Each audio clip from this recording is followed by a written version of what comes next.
بالفيديو وفاة هرم الشاشة المغربي الفنان مصطفى الداسوكين قبل قليل عن عمر يناهز 82 عاماً.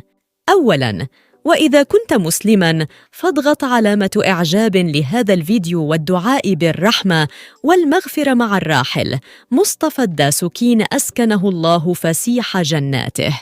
توفي اليوم السبت الفنان الكوميدي المغربي مصطفى الداسوكين عن عمر يناهز 82 عاماً بعد تدهور حالته الصحية في الفترة الأخيرة. وغاب الفنان مصطفى الداسوكين في السنوات الأخيرة عن التلفزيون بعدما قدم فيه أشهر المسلسلات والسلسلات الفكاهية، إذ أصبح يعد من رواده. وتوارى مصطفى الداسوكين عن الأنظار بعد تأثره لوفاة زوجته في سنة 2017 قبل أن يتم تكريمه قبل سنتين في مهرجان مراكش للضحك اعترافاً بمساره الفني الحافل بالعطاءات، ولكونه واحداً من أهرام الشاشة الصغيرة والمسرح.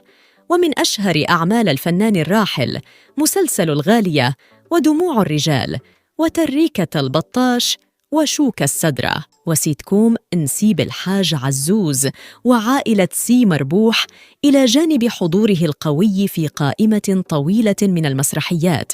وكان الداسوكين واحداً من رواد شاشة التلفزيون والمسرح، إذ وهب حياته لخدمة الفن وصناعة البسمة على وجوه العديد من الأجيال التي عاصرت أعماله، قبل أن يقرر الابتعاد عن الأضواء ويتخلى صانع المشهد الفني عن ركيزة أساسية به.